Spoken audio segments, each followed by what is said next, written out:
ఈరోజు మనం వంకాయ పచ్చిశనగపప్పు కర్రీ చేసుకుందాం. 5 పచ్చిమిరపకాయలు, 2 ఉల్లిపాయలు, ఒక పావు కిలో వంకాయలు తీసుకుందాం.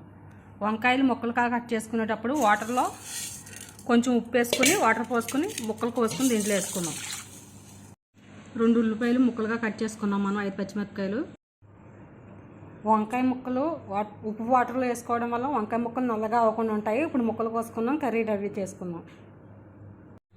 ముందుగా మూకుడు పెట్టుకుని 4 స్పూన్ల ఆయిల్ వేసుకుందాం. కొంచెం కరివేపాకు, ముందుగా కట్ చేసుకున్న ఉల్లిపాయలు, పచ్చిమిరపకాయలు ఇప్పుడు వేయించుకుందాం. మనం బాగా నానబెట్టుకున్న పచ్చిశనగపప్పు 2 అవర్స్ ముందుగా నానబెట్టుకోవాలి.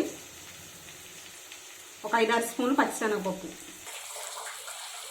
1 స్పూన్ పసుపు వేసుకుందాం, 1 స్పూన్ ఉప్పు, 1 స్పూన్ అల్లం వెల్లుల్లి పేస్ట్ బాగా ఫ్రై చేసుకుందాం. 2-3 సార్లు కడిగి పెట్టుకున్న వంకాయ ముక్కలు కూడా వేసుకుందాం.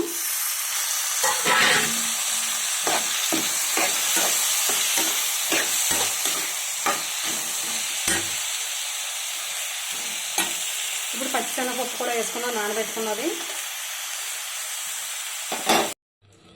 మూత పెట్టుకుని బాగా మగ్గించుకుందాం. ఇప్పుడు చూద్దాం, మగ్గిపోయాయి. ఇప్పుడు కారం వేసుకుందాం.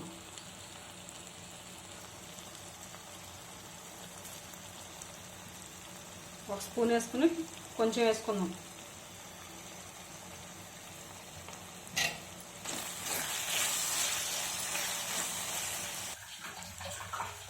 ఒక 5 నిమిషాలు మూత పెట్టి మగ్గించిన తర్వాత మనం చిన్న గ్లాస్ వాటర్ వేసుకుందాం.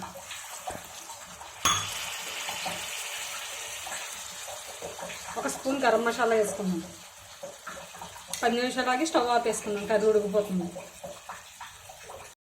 వాటర్ వేసుకొని చూద్దాం, ఇంకా ఉడికిపోయింది. మనం కొత్తిమీర వేసుకొని స్టవ్ ఆఫ్ చేసుకుందాం. వంకాయ పచ్చిశనగపప్పు కర్రీ రెడీ. మనం కొత్తిమీర వేసుకొని స్టవ్ ఆఫ్ వేసుకుందాం.